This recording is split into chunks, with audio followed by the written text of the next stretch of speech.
বিসমিল্লাহির রহমানির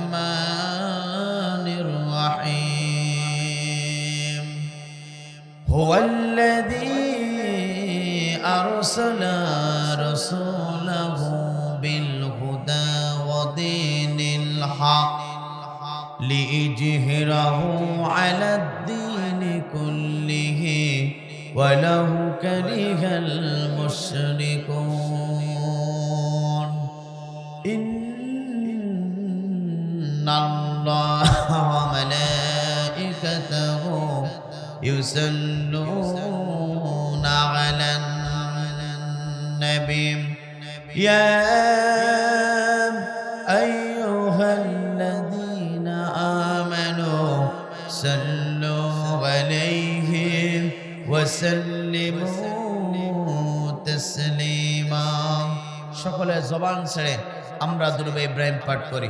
আল্লাহুম্মা সাল্লি আলা মুহাম্মাদিন ওয়া আলা আলি মুহাম্মাদ কামা সাল্লাইতা আলা ইব্রাহিম ওয়া আলা আলি ইব্রাহিম ইন্নাকা হামিদুম মাজিদ। আল্লাহুম্মা বারিক আলা মুহাম্মাদিন ওয়া আলা আলি মুহাম্মাদ কামা বারাকতা আলা ইব্রাহিম ওয়া আলা আলি ইব্রাহিম ইন্নাকা হামিদুম মাজিদ। রব্বি জিদনি ইলমা রব্বি জিদনি ইলমা রব্বি জিদনি ইলমা রব্বি ইশরাহ লি সাদরি ওয়া ইয়াসসির লি আমরি واحلل عقدة من لساني يفقهوا قولي ربي زدني علما ربي زدني علما ربي اشرح لي صدري ويسر لي أمري واحلل عقدة من لساني يفقهوا قولي পাপ করেছি মাফ করে দাও আমি গুনাহগার হাত তুলেছি তোমার তরে চাই দয়া তোমার পাপ করেছি মাফ করে দাও আমি গুনাহগার হাত তুলেছি তোমার তরে চাই দয়া তোমার ভুল করেছি জীবন ভরে ভুল করেছি জীবন ভরে ওগো পরওয়ার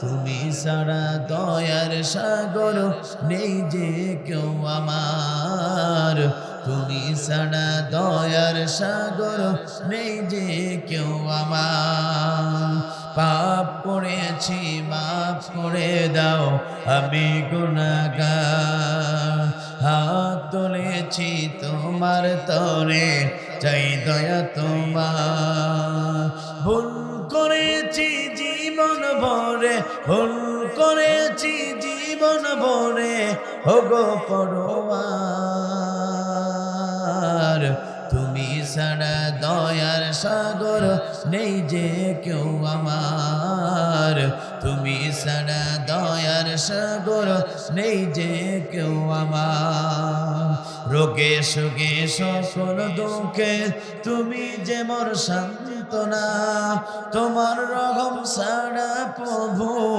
আর তো কিছুই চাই না রোগে সুখে সকল দুঃখে তুমি যে মোর সান্ত্বনা তোমার রহম ছাড়া প্রভু আর তো কিছুই চাই না তুমি আমার সকল দাতা তুমি আমার সকল দাতা ওগো পরওয়ার তুমি সারা দয়ার সাগর নেই যে কেউ আমার তুমি সারা দয়ার সাগর নেই যে কেউ আমার পাপ করেছি মাফ করে দাও আমি গুনাহগার হাত তুলেছি তোমার তরে চাই দয়া তোমার ভুল করেছি জীবন ভরে ভুল করেছি জীবন ভরে ওগো পরওয়ার তুমি ছাড়া দয়ার সাগর নেই যে কেউ আমার তুমি ছাড়া দয়ার সাগর নেই যে কেউ আমার তোমার রহম না পেলে হায় হয়ে যাব পথহারা পৃথিবীতে আধার যেন তোমার করুণা ছাড়া কথা বলুন ঠিক না বেটে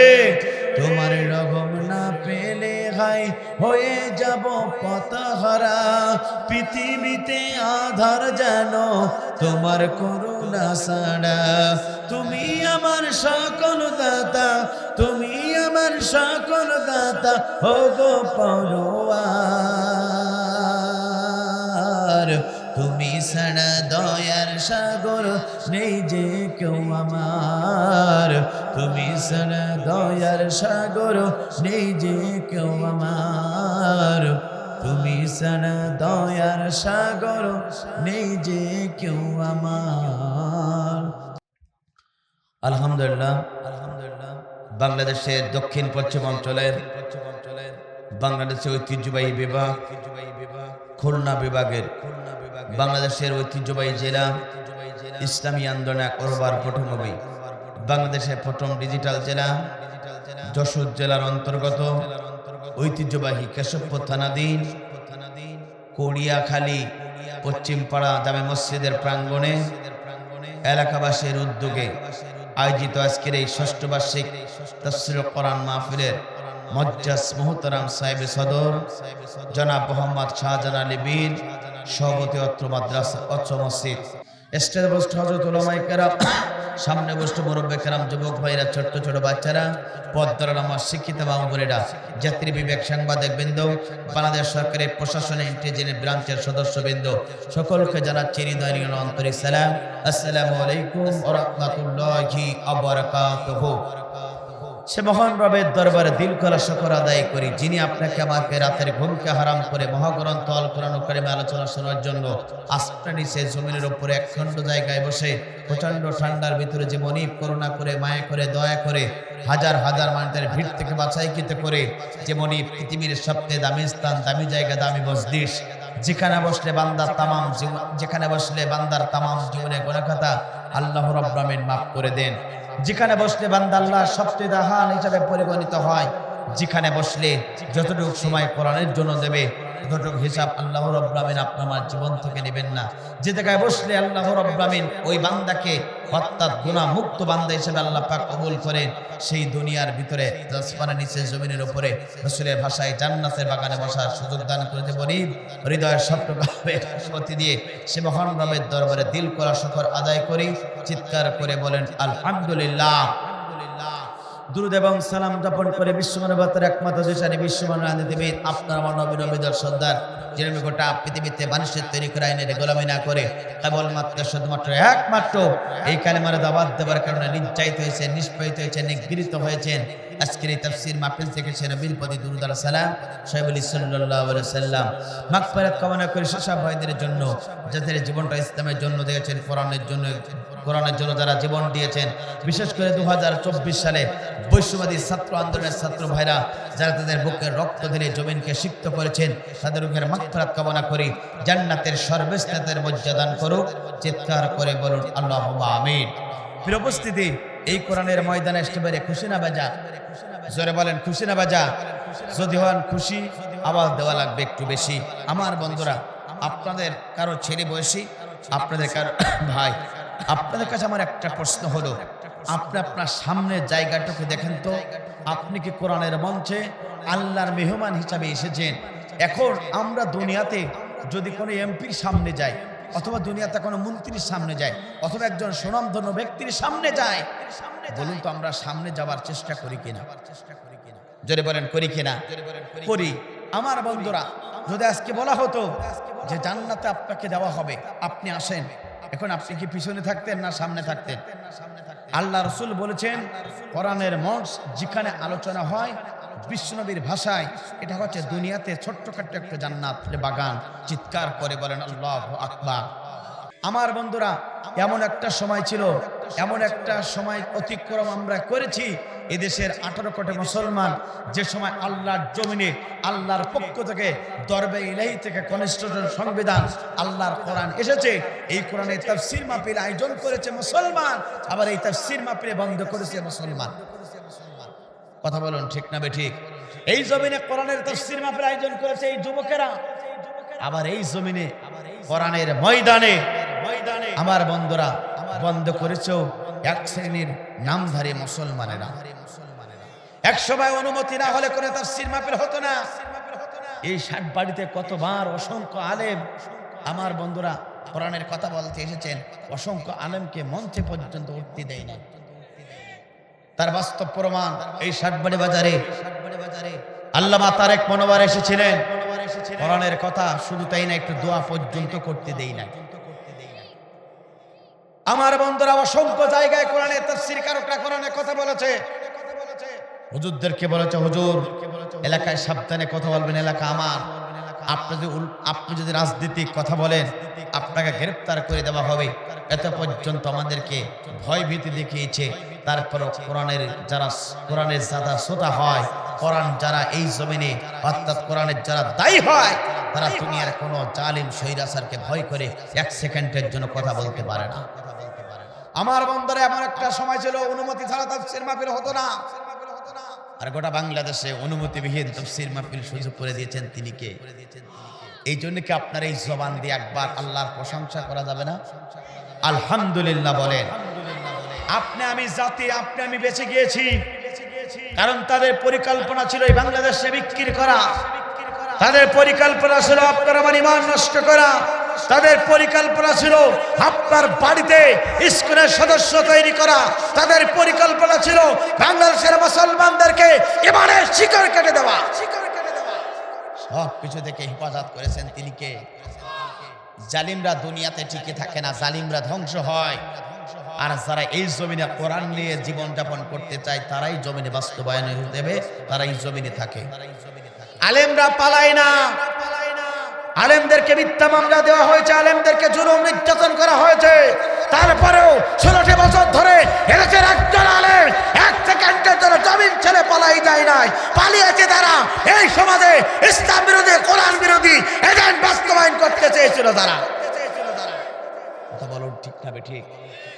আমার বন্ধুরা নতুন স্বাধীনতা পেয়েছি রক্তের বিনিময়ে, এই স্বাধীনতাকে রক্ষা করতে গেলে আপনাকে আমাকে কোরআনের ময়দানে টিকে থাকতে হবে। কথা বলুন ঠিক না বেঠিক?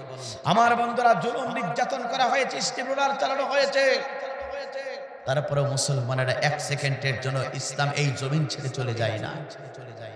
যুগে যুগে যারা জালিম ছিল, যুগে যুগে যারা ইসলাম বিরোধী, কোরআন বিরোধী ছিল, যুগে যুগে যারা আলেম বিরোধী ছিল, তাফসীর মাহফিলের বিরোধী ছিল, যুগে যুগে তারা ধ্বংস হয়েছে।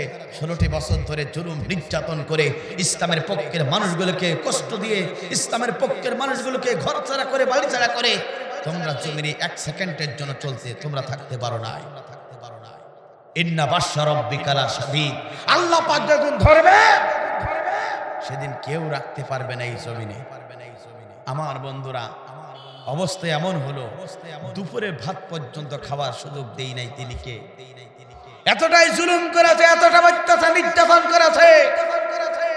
আমার বন্ধুরা শুধু তাই না, শাড়ি পর্যন্ত নেবার সুযোগ হয় না। কোরআনের পাখি আল্লামা সাঈদী, জাতির শ্রেষ্ঠ তাফসীরকারক, জাতির শ্রেষ্ঠ সন্তান অর্থাৎ কোরআনের পাখি আল্লামা সাঈদী বলেছিল এমন একটা সময় আসবে 12 কোটি মুসলমান একটা নাড়া দেবে, মামুর বাড়ি দিল্লি গিয়ে পড়বে। কোরআনের পাখি আল্লামা সাঈদী বলেছিল শোনো শোনো শোনো জালিমরা, এমন একটা জামানা আসবে, এমন একটা সময় আসবে, ইঁদুর তার ইঁদুরে গর্ত খুঁজে খুঁজে পাবে, কিন্তু এই সমাজের ইসলাম বিরোধী, কোরআন বিরোধী জালিম ব্যক্তিগুলা ইঁদুরে গর্ত পর্যন্ত খুঁজে খুঁজে পাবে না।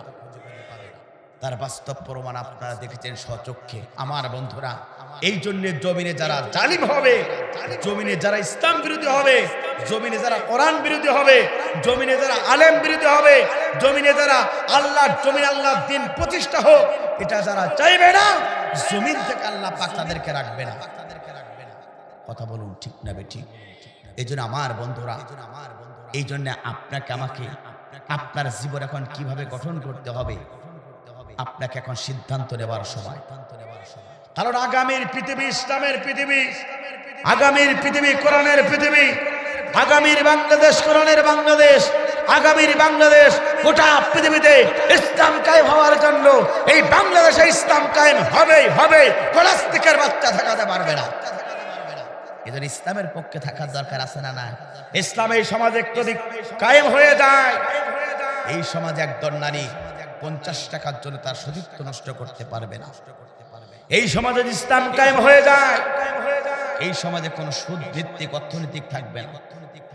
এই সমাজে ইসলাম কায়েম হয়ে যায়, এই সমাজে একজন চোরকে খুঁজে খুঁজে পাওয়া যাবে না। 16টি বছর ধরে তারা আপনার আমার ট্যাক্সের টাকা, আপনার আমার ওই ধান বিক্রি করা টাকা, আপনার আমার কষ্টের টাকাগুলো নিয়ে তারা বিজে যে পাচার করেছে 16 বছর ধরে, কথা বলুন ঠিক না বেঠি? আর আপনার আমার হাতে ঝোলা ধরে দিয়ে গেছে। সুতরাং যারা মুসলমানকে ভালোবাসে না, মুসলমান তাদের পক্ষে থাকতে চাই না। সুতরাং কারা কারা জীবনের শেষ পর্যন্ত এই কোরআনের পক্ষে থাকবেন? দুহাত তুলে একটু আল্লাহকে দেখান। লিল্লাহে তাকবীর, লিল্লাহে তাকবীর। হাত নামান। আমার বন্ধুরা, এই জন্য আমি কোরআন থেকে গুরুত্বপূর্ণ আলোচনা করতে চাই। আজকে আমি যে বিষয়টা নির্ধারণ করেছি, যারা এই দুনিয়াতে 8টা গুণ যারা অর্জন করতে পারবে, আল্লাহর কোরআন বলে মৃত্যুর পরে আমি রব্বুল আমিন তাদেরকে ভালোবাসবো এবং জান্নাতের ফেরদাউসের মেহমান করানো হবে। চিৎকার করে বলেন আল্লাহু আকবার। আমরা তো জান্নাত পাওয়ার জন্য এসেছি, কথা বলুন ঠিক না বেঠিক? আমার বন্ধুরা, কোরআনের ময়দানে বসলে আপনার লস নেই, কোরআনের ময়দানে বসলে আপনার আমার জীবনে লাভ, কথা বলুন ঠিক না বেঠিক? কেমন লাভ? রাসূল বলছেন তাদারুসুল ইলমি সাআতাম মিনাল লাইলি, যারা 1 ঘন্টা কোরআনের জন্য ব্যয় করবে, 60 বছর উপরে ইবাদত করলে যে পরিমাণ সওয়াব হবে, 1 ঘন্টা কোরআনের জন্য ব্যয় করলে সেই পরিমাণ সওয়াব আপনার আমলনামায় লেখা হবে। চিৎকার করে বলেন আল্লাহু আকবার। এখন বলেন 60 বছর বাঁচবেন কারা কারা? দুনিয়ার সব কিছুর গ্যারান্টি দেওয়া যায়, জীবনের কোনো মৃত্যুর কোনো গ্যারান্টি না। কিন্তু অনেকে তো বলতো 2041 সাল পর্যন্ত সুপার বলু আটা লাগালাম, আর নড়বো না। 2024 সালে 5 আগস্টে 20 ম্যাচে বোল আউট হয়ে নিজের দাদার বাড়ি অর্থাৎ নিজের স্বামীর বাড়ি চলে গেল। কথা বলুন ঠিক না বেঠিক? আমার বন্ধুরা, এই জন্য আপনাকে আমাকে ইসলামের পক্ষে থাকা দরকার আছে না না? জোরে বলেন আছে না না? আমার বন্ধুরা, তবে সর্বশেষ এমন একটা ঘটনা বলবো, যে ঘটনা শোনার জন্য আপনার পাগলপাড়া হয়ে যাবেন। আমার বন্ধুরা, এই জমিনে যারা 5টা কাজ করবে, আল্লাহ পাক তাদের দোয়া কবুল করবে না। কয়টা? যারা এই দুনিয়াতে 5টা কাজ যারা করবে, তাদের দোয়া কবুল করবেন না। তিনি কে? এই 5টা জিনিস কি না শুনে কি বাড়ি যাবেন? আমার বন্ধুরা, এই কোরআন আপনার আমার জন্য সুপারিশ করবে। ইকরাল কোরআন ফাইন্নাতি ইয়াউমাল কিয়ামাতি শাফিআন লিয়া সাহাবিহি, এই কোরআন আপনার আমার জন্য সুপারিশ করবে। আবার এই কোরআন বলছে, এই কোরআন হাসরের ময়দানে আপনার আমার বিরুদ্ধে মামলা করবে আল্লাহর আদালতে। কাদের বিরুদ্ধে মামলা করবে জানার দরকার আছে না না? যারা কোরআনের মঞ্চ থেকে উঠে ফেটে দৌড় মারবে, যারা কোরআনের মঞ্চ থেকে ভালো লাগছে না কোরআনে আলোচনা, এটা যারা মনে করে কোরআনের মঞ্চ থেকে চলে যাবে, কোরআন বলছে আল্লাহর আদালতে আমি কোরআন তাদের বিরুদ্ধে মামলা দেব। কোরআন যদি আপনার আমার বিরুদ্ধে মামলা দেয়, সেদিন খাবেন আল্লাহ হবেন প্রধান, আল্লাহ হবেন বিচারপতি, বিশ্বনবী হবেন উকিল। আপনি জান্নাতি না জাহান্নামী? জোরে বলেন কোথায় যাবেন? জাহান্নামে। এই জন্য প্লিজ আপনাদের উদাহরণ জানাবো, আমি 1 ঘন্টা কোরআনের দাওয়াত দিতে চাই আপনাদের সম্মুখে, কোরআন থেকে কথা বলতে চাই। আমি কোনোদিন কোরআন হাদিসের বাইরে কথা বলি না, আজও পর্যন্ত বলবো না। আপনাদের অনুরোধ জানাবো, 1 ঘন্টা কত আপনার সময় চায়ের দোকানে, সিঁড়ির দোকানে আপনি সময় কাটিয়েছেন, কিন্তু আপনার বাবা চলে গেছে, আপনার মা চলে গেছে, আপনার বাবা মা ওই আম বাগানে নিচে, বাঁশ বাগানে নিচে, কাঁঠাল বাগানে নিচে চলে গেছে। আপনি আপনার মার জন্য যদি একটু দোয়া করতে না পারেন, আপনার মতন নাদান সন্তান আসমানের নিচে জমিনের উপরে অপদত্ত সন্তান আর একজন হতে পারে। এই মুরব্বীর মা চলে গেছে, উনি বোঝে মায়ের কি কষ্ট। যার মা নাই তার দুনিয়াতে কেউ নাই। এই জন্য প্লিজ যাদের মা আছে, মাকে খেদমত করবেন আর মায়ের জন্য দোয়া করবেন কিনা? আবার জন্য করতে হবে। বাবাও যেমন মাও তেমন। তবে রাসূল বলছেন, বাবার চেয়ে মায়ের অগ্রগামী, মায়ের অধিকার দিয়েছেন তিনি কে? জোরে বলেন তিনি কে? কারণ পিতার সে মা তার অধিকার এই জন্য দিয়েছে, কারণ 10 মাস 10 দিন আপনার মা আপনাকে গর্ভধারণ করেছে। 36টা নারী ছিঁড়ে এই পৃথিবীতে আপনার মা আসার ব্যবস্থা গ্রহণ করেছে। 42টা মন দুধ আপনার মা আপনাকে পান করিয়েছে। 50 থেকে 58 মন পর্যন্ত আঘাতপ্রাপ্ত হয়ে আপনার মা এই দুনিয়াতে আপনাকে নিয়ে আসার সুযোগ দান করেছেন। এই জন্য পিতার সে মাতার হক যিনি দিয়েছেন তিনি কে? আপনি যদি আপনার শরীরের চামড়া দিয়ে যদি আপনার মায়ের জুতা বানানো হয়, আর আপনার মা যদি কিয়ামত পর্যন্ত ওই জুতা ব্যবহার করে, 1 ফোঁটা দুধের ঋণ আপনি আমি কেউ শোধ করতে পারবো না। কিন্তু আপনি যদি একটু দোয়া করেন, এই দোয়ার উসিলায় করে আপনার মায়ের কবরটাকে জান্নাত বানাতে পারেন, তিনি কে? জোরে বলেন তিনি কে? আমার বন্ধুরা, 8টা গুণ যারা অর্জন করতে পারবে ওই জান্নাত সেই ব্যক্তিগুলা পেয়ে যাবে। আমাদের সকলকে যেন এই জান্নাতে যাওয়ার তৌফিক দান করো। চিৎকার করে বলেন আল্লাহুম্মা আমিন। একটি দাওয়াতি কাজ করে আমি আমার আলোচনা শুরু করতে চাই। আপনাদের জেলার নাম কি? হায় হায়, আপনারা আপনাদের জেলার নাম জানেন না? আমার জেলার নাম খুলনা। যে একটু বলেন আপনাদের জেলার নাম কি? আরো জোরে বলেন আপনাদের জেলার নাম কি? বাংলাদেশের প্রত্যেকটা জেলার মানুষ এই যশোরকে চেনে খেজুরের গুড়ির জন্য বিখ্যাত। কথা বলুন ঠিক না বেঠিক? আমার বন্ধুরা, এতদিন শুনেছেন খেজুরের গুড়ির জন্য যশোর বিখ্যাত, আর কিছুদিন পরে গোটা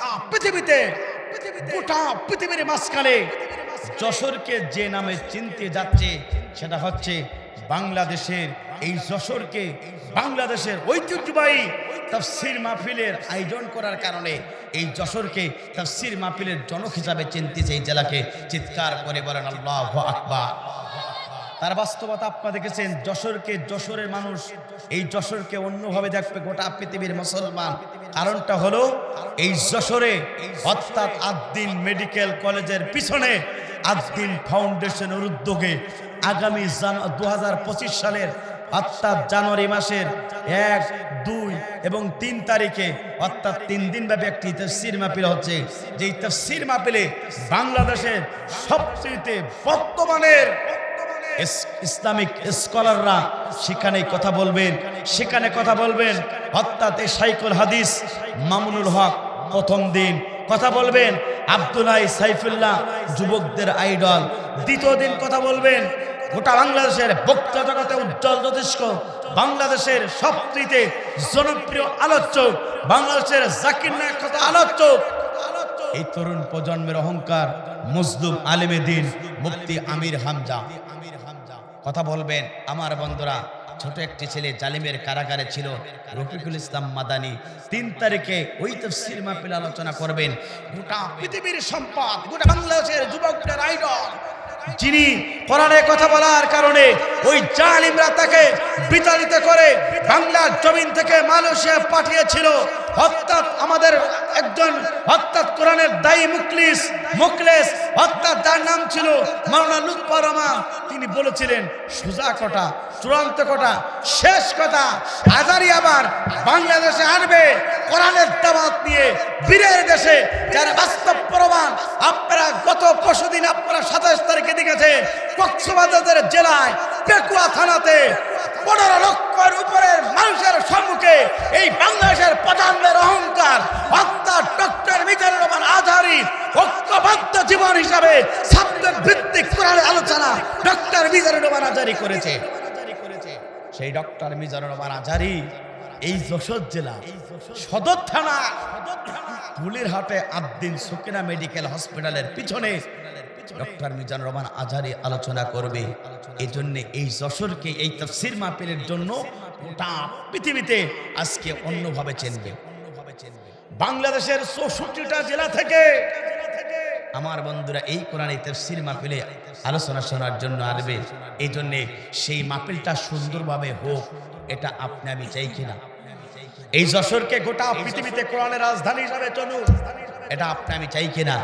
কারা কারা চান? এবার দুহাত তুলে আল্লাহকে দেখান। লিল্লাহে তাকবীর, লিল্লাহে তাকবীর। আল্লাহ রাব্বুল আমিন এই 3 দিন ব্যাপী তাফসীর মাহফিলকে কবুল করুক। এর সার্বিক সহযোগিতা আছেন আত্মা তাকিস কোম্পানির বড় ছেলে স্যার মহিউদ্দিন স্যার, এবং ওই মাহফিলটাকে সুন্দরভাবে অর্থাৎ সার্বিক সহযোগিতা, সার্বিক প্রত্যেকটা সময় মনিটরিং করতেছেন আমার শ্রদ্ধেয় বড় ভাই, এই যশোরের কৃষি সন্তান ঠিকানা টিভির সম্মানিত চেয়ারম্যান অর্থাৎ জনাব কবির বিন সামাদ। আমরা দোয়া করি আল্লাহ পাক যেন এই কবির বিন সামাদ ভাইকে ওই মাহফিলের প্রত্যেকটা জায়গায় যেন আল্লাহ পাক তিনি যেন অর্থাৎ সার্বিক সহযোগিতা করতে পারে, সেই তৌফিক দান করুক। চিৎকার করে বলেন আল্লাহুম্মা আমিন। আমার বন্ধুরা, এসেছি কোরআন শোনার জন্য। এই কোরআনুল কারীমটা কার? আমরা কার? আসমান কার? জমিন কার? এই জমিনে কোরআনের কথা শোনার দরকার আছে না নাই? আমার বন্ধুরা তাহলে লক্ষ্য করুন, এই কোরআনুল কারীমটা আল্লাহর পক্ষ থেকে আপনার আমার জন্য হেদায়েতের কিতাব। এই কোরআনুল কারীমটা আল্লাহর পক্ষ থেকে আপনার আমার জন্য রহমতের কিতাব। এই কোরআনটা আল্লাহর পক্ষ থেকে আপনার আমার জন্য সবচেয়ে বরকতপূর্ণ কিতাব। সেই মহান রব ঘোষণা করলেন, বান্দা শুনে রাখো, হাজার হাজার মানুষের ভিড় থেকে বাছাই কেটে করে যে ব্যক্তিগুলা কোরআনের তাফসীর মাহফিলে কোরআন শোনার জন্য যে গেল, শোনো শোনো শোনো, ওই বান্দাগুলো গোটা পৃথিবীর সব অচল সম্পদ তারা পেয়ে গেল। একবার জোরে জোরে বলেন আল্লাহু আকবার। এটা আমার কথা, মহাগ্রন্থ আল কোরআনুল কারীমের কথা। আল্লাহ পাক বলেন, কুল বিফাদলিল্লাহি ওয়া বিরহমাতিহি ফাবিযালিকা ফালইফরাহু হুয়া খায়রুম মিম্মা ইয়াজমাউন। আল্লাহর পক্ষ থেকে যত বরকত চলে আসলো আপনার আমার জন্য, আল্লাহর পক্ষ থেকে রহমত চলে আসলো, আল্লাহর পক্ষ থেকে আপনার আমার জন্য সবচেয়ে অনুগ্রহ চলে আসলো, তার এক নম্বর গুণপূর্ণ কিতাবের নাম আছে আল্লাহর কোরআন। আমার বন্ধুরা লক্ষ্য করুন, সুতরাং যে জাতি কোরআন পেয়ে গেল আর কোরআনের ময়দানে বসতে পারলো, কোরআন শোনার জন্য বসে গেল, হিদায়াতের নিয়তে আসমানের নিচে জমিনের উপরে যারা কোরআন শোনার জন্য বসে গেল, কোরআনের তাফসীর মাহফিলে বসে গেল, আল্লাহ পাক বলেন এই পৃথিবীর সবচেয়ে দামি স্থানে দামি সম্পদটা তারা পেয়ে গেল। একবার জোরে জোরে বলুন আল্লাহু আকবার। সুতরাং যে জাতি কোরআন পেয়ে গেল, এই জাতি পৃথিবীর সবচেয়ে আসল সম্পদটা পেয়ে গেল। এই জন্য আপনার আমার জীবনটা কোরআন মোতাবেক চালানোর দরকার আছে না নাই? জোরে বলেন আছে না নাই? এই কোরআনের কাছে আপনি থাকতে পারেন, এই কোরআনের কাছে যদি আপনি চলতে পারেন, এই কোরআনের কাছে থাকার কারণে আপনাকে দুনিয়াতেও সম্মানিত করবে, আখিরাতেও সম্মানিত করবে। কিন্তু আপনি আমি মুসলমান, এই কোরআনের পক্ষে যদি না থাকে, ইসলামের পক্ষে যদি না থাকে, খোদার কসম এই কোরআন আপনার আমার জন্য হেদায়েতের কিতাব হতে পারে না। কথা বলেন ঠিক না বেঠিক? আমার বন্ধুরা, এই জন্য তারা এই দুনিয়াতে 8টা গুণ অর্জন করতে পারবে। আল্লাহ পাক এই কোরআনুল কারীমের ভিতরে ঘোষণা করলেন, বান্দা শুনে রাখো, আমি রব্বুল আমিন তাদের জন্য মৃত্যুর পরে জান্নাতের ফেরদাউসের মেহমান করানো হবে। 1 নম্বর পয়েন্ট হলো, যারা এই দুনিয়াতে সঠিকভাবে মুমিন হবে, যারা এই দুনিয়াতে প্রকৃতভাবে যারা মুসলমান হতে পারবে, যারা এই দুনিয়াতে সঠিকভাবে আল্লাহর প্রিয় গোলাম হতে পারবে, আল্লাহর কোরআন বলে ওই ব্যক্তিগুলো মৃত্যুর পরে আমি রব্বুল আমিন তাদের জন্য জান্নাতের ফেরদাউসের মেহমান করানো হবে। একবার জোরে জোরে বলুন আল্লাহু আকবার। কথা কার? 1 নম্বর হলো, আপনাকে আমাকে মুমিন হওয়ার দরকার আছে না নাই? অনেকে প্রশ্ন করে, হুজুর আমরা তো মুসলমানের ঘরে জন্মগ্রহণ করেছি, অটোমেটিক তো আমরা মুসলমান আছি। কিন্তু আল্লাহ পাক বলেন, বান্দা না না না, মুসলমানের ঘরে জন্মগ্রহণ করলে মুসলমান হওয়া যায় না। মুসলমান হতে গেলে ইসলামের ভিতরে পরিপূর্ণভাবে আপনাকে প্রবেশ করতে হবে এবং মুমিন হিসাবে অর্থাৎ মুসলমান হিসাবে মৃত্যুবরণ করাও লাগবে। কথা বলুন ঠিক না বেঠিক? আল্লাহ পাক বলেন, শুনে রাখো বান্দা, মুমিন ব্যক্তির সম্পর্কে যখন কোরআনের কথা বলা হয়, মুমিন ব্যক্তির সম্পর্কে যখন হাদিসের কথা বলা হয়, তাদের জীবনে সবচেয়ে 2টা বড় উপকার হয়। একবার জোরে জোরে বলুন আল্লাহু আকবার। এটা আমার কথা, মহাগ্রন্থ আল কোরআনুল কারীমের কথা। আল্লাহ পাক বলেন, ইন্নামাল মুমিনুনা আল্লাযীনা ইযা যুকিরাল্লাহু ওয়াজিলাত কুলুবুহুম ওয়া ইযা তুলিয়াত আলাইহিম আয়াতুহু জাদাতুহুম ঈমানাও ওয়া আলা রাব্বিহিম ইয়াতাওয়াক্কালুন। আল্লাহ পাক বলেন, মুমিন তো তারা, ওই মুমিন ব্যক্তির সম্পর্কে যখন কোরআনের তাফসীর করা হয়, মুমিন ব্যক্তির সম্পর্কে যখন বিশ্বনবীর হাদিস থেকে আলোচনা শোনানো হয়, ওই মুমিন ব্যক্তির জীবনে এক নম্বর উপকার হলো যতটুকু ঈমান নিয়ে তারা বাড়ি থেকে কোরআনের তাফসীর মাহফিলে আসলো, আর এই তাফসীর মাহফিলে এসে এক নম্বর মনোযোগ সহকারে কোরআন শুনতে পারলো, দ্বিতীয় নম্বর চুপে যারা কোরআন শুনতে পারলো, এই দুইটা ওয়াদা যারা পূরণ করে কোরআনের তাফসীর মাহফিলে বসে গেল, আল্লাহ পাক বলেন কোরআন শোনার কারণে তাদের জীবনে আস্তে আস্তে করে ঈমানটা বৃদ্ধি পেয়ে যাবে। একবার জোরে জোরে বলুন আল্লাহু আকবার। আল্লাহ পাক বলেন বান্দা শুনে রাখো, মুমিন ব্যক্তির সম্মুখে যখন এই কোরআনের তাফসীর করা হয়, মুমিন ব্যক্তির সম্মুখে যখন কোরআন থেকে আলোচনা করা হয়, মুমিন ব্যক্তির জীবনের এক নম্বর উপকার হলো যতটুকু ঈমান নিয়ে তারা কোরআনের তাফসীর মাহফিলে আসো, কোরআন শোনার কারণে তাদের ঈমানটা আল্লাহ রাব্বুল আলামিন বৃদ্ধি করে দেবে। চিৎকার করে বলেন আল্লাহু আকবার। কোরআনের ময়দানে কোরআন শুনলে ঈমানটা আপনার আমার বাড়িয়ে দেবেন তিনি কে? কিন্তু আফসোস লাগে, দুঃখ লাগে আমার বন্ধুরা, 16টি বছর ধরে এদেশের অসংখ্য মুসলমানেরা তারা কোরআনের তাফসীরে শুনেছিল, কোরআনের আলোচনা শুনেছিল, তাফসীরি কারকদের কাছ থেকে অনেক কথা বলেছিল, শুনেছিল, কিন্তু আফসোস থাকে, দুঃখ লাগে, ওই মুসলমানের সন্তানের ঈমান বাড়ি নাই, তাদের জীবনটা আবু জেলের বাচ্চার মতো শয়তানি জীবনে বেড়ে গিয়েছিল। কথা বলুন ঠিক না বেঠিক? আল্লাহ পাক বলেন ঈমানদারের সম্মুখে কোরআনের কথা বলা হলে ঈমানদারের ঈমান বৃদ্ধি পেয়ে যাবে, কিন্তু আফসোস লাগে, দুঃখ লাগে, অসংখ্য মুসলমানের সন্তানেরা তারা ঈমানদার পরিচয় দিত, অসংখ্য মুসলমানের সন্তানগুলো তারা এই সমাজে নামাজি পরিচয় দিত, কোরআনের হক তাফসীর শুনলে সহ্য করতে পারতো না। কথা বলুন ঠিক না বেঠিক? এমন সমাজে ছিল কিনা? জোরে বলেন। ছিল মানে অসংখ্য ছিল, তারা কোরআনের হক তাফসীর হোক এটা সমাজে চাইতো না, তাদের জীবনে ঈমান বাড়ি নাই, জীবনে শয়তানি বেড়েছিল। এমন কোন অপরাধী কাজ নাই যে তাদের দ্বারা সমাজে হয় নাই। কথা বলুন ঠিক না বেঠিক? মসজিদকে দখল করে তারা রাজনীতিক অর্থাৎ মসজিদকে দলীয়করণ করেছিল। কথা বলেন না কেন? বরং মসজিদ কার ঘর? আমার বন্ধুরা, আমার আফসোস দুঃখ এখানে, আমার বাড়ির পাশে মসজিদকে দলীয়করণ করে হাজার হাজার টাকা সভাপতি হয়ে তারপরে খেল। এমন ছিল কিনা? আমার বন্ধুরা, কিন্তু মসজিদ কার ঘর? দুনিয়ার সব জায়গায় দলীয়করণ করা যায়, দুই জায়গায় দলীয়করণ হয় না। একটা হচ্ছে দুনিয়াতে মসজিদ, দ্বিতীয় হচ্ছে অর্থাৎ কবরে। কথা বলেন ঠিক না বেঠিক? ওই কবরে যাওয়ার পরে যদি বলে আমি আমলি কিনলো, ওই কবরকে শুনবে? যদি ওখানে বলে আমি বিএনপির লোক, কবরকে শুনবে? যদি বলে আমি জামাত ইসলামের লোক, কবরকে শুনবে? কবর আপনাকে দেখবে যে আপনার আমল ঠিকঠাক আছে কিনা। আমল যদি ঠিকঠাক থাকে, কোরআনের পক্ষে যদি আপনি ঠিকঠাক থাকেন, কবর থেকে আপনি রেহাই পাবেন, নয়তো কবর আপনাকে ছাড়বে না। কবর কঠিন জায়গা। আপনি মনে করতেছেন দুনিয়াতে থেকে বেঁচে যাবেন, কিন্তু কুল্লু নাফসিন যায়িকাতুল মাউত, প্রত্যেক মানুষকে মৃত্যুর স্বাদ গ্রহণ করতে হবে। ম্যান ইজ মর্টাল, মানুষ মরণশীল, মৃত্যুবরণ করতে হবে। ওই কবরের ভিতরে যখন ঢোকানো হবে, আপনার যদি পাপী হন, সমস্ত মাটিগুলো চাপ দেবে, আপনার বুকের হাড়গুলো চূর্ণ বিচূর্ণ হয়ে যাবে। সেদিন আফসোস করতে থাকবেন। কথা বলুন ঠিক না বেঠিক? আমার বন্ধুরা, তাহলে কোরআন শুনলে এক নম্বর উপকার হলো ঈমানটা বেড়ে যায়। দ্বিতীয় নম্বর উপকার হলো মুমিন ব্যক্তি দুনিয়াতে কখনো প্রকার কারোর কাছে মাথা নত করে না, দুনিয়ার কোনো জালিমের কাছে মাথা নত করে না, ভরসাও করে না। ঈমানদারেরা কেবলমাত্র শুধুমাত্র একমাত্র তারা আল্লাহর প্রতি ভরসা করে। একবার জোরে জোরে বলুন আল্লাহু আকবার।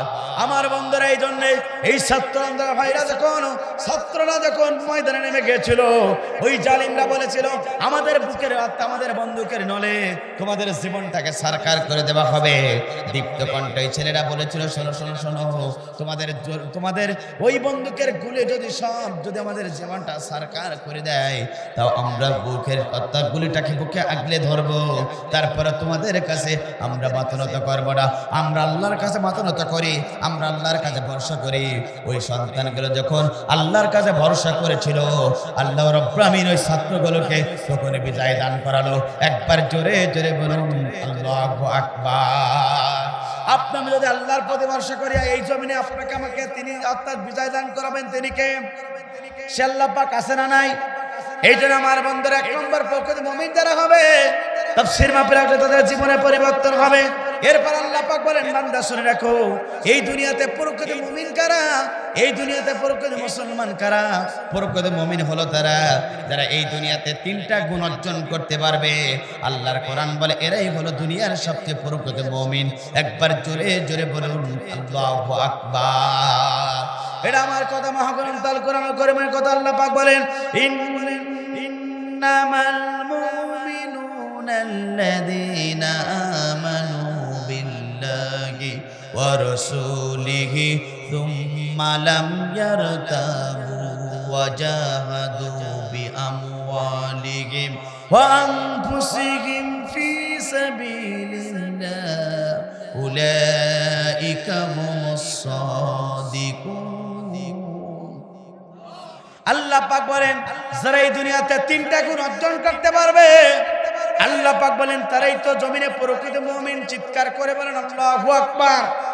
এক নম্বর হলো যারা আল্লাহর প্রতি সঠিকভাবে ঈমান আনতে পারবে, যারা রাসূলের প্রতি সঠিকভাবে ঈমান আনতে পারবে, ঈমান আনার পরে কোনো সন্দেহ পোষণ করবে না, এইটা প্রথম নম্বর। এই কাজ যারা করতে পারবে ওরাই তো প্রকৃত মুমিন। দ্বিতীয় নম্বর হলো যারা এই দুনিয়াতে জান দিয়েছেন আল্লাহ, মাল দিয়েছেন আল্লাহ, সম্পদ দিয়েছেন আল্লাহ, জ্ঞান এবং মাল দিয়ে যারা আল্লাহর জমিনে আল্লাহর কোরআন বাস্তবায়নের জন্য যারা সংগ্রাম করতে পারবে, এই তিনটা গুণ যারা অর্জন করতে পারবে, আল্লাহ পাক বলেন ওরাই তো সত্যবাদী, ওরাই তো সত্যবাদী প্রকৃত মুমিন।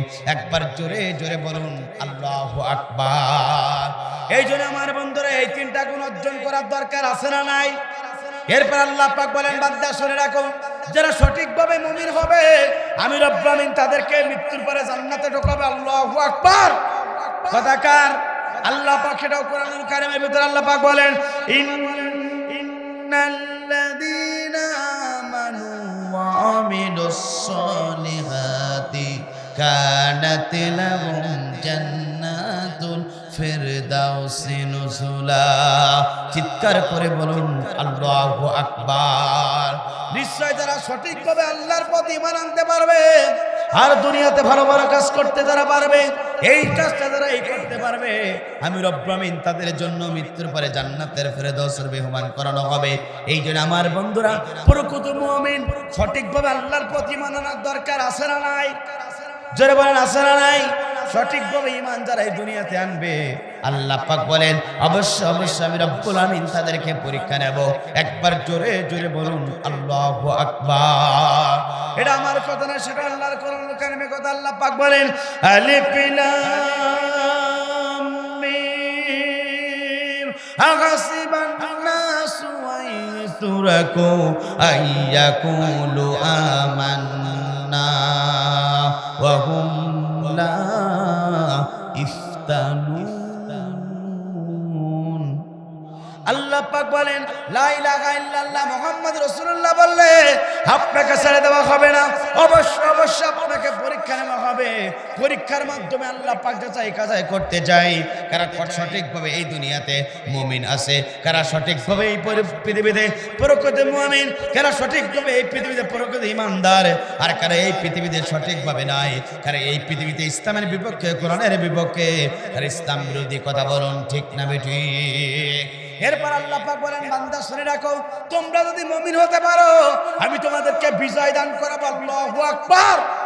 কথাকার আল্লাহ পাক সেটাও কোরআনুল কারীমের ভিতরে ঘোষণা করলেন, ওয়ালা তাহিনু ওয়ালা তাহজানু ওয়া আনতুমুল আলাউনা ইন কুনতুম মুমিনিন। আল্লাহ পাক বলেন, যদি তোমরা মুমিন হতে পারো, তোমরা যদি মুত্তাকি হতে পারো, তোমরা যদি খোদাবিদ অর্জন করতে পারো, এই জমিনে আল্লাহকে রব রাসূলকে জীবন ব্যবস্থা যে কোরআন মেনে অর্থাৎ প্রকৃত মুমিন যদি তোমরা হতে পারো, আমি রব্বুল আমিন জানিয়ে দিচ্ছি অবশ্যই অবশ্যই তোমাদেরকে এই জমিনে আমি বিজয় দান করাবো। একবার জোরে জোরে বলুন আল্লাহু আকবার।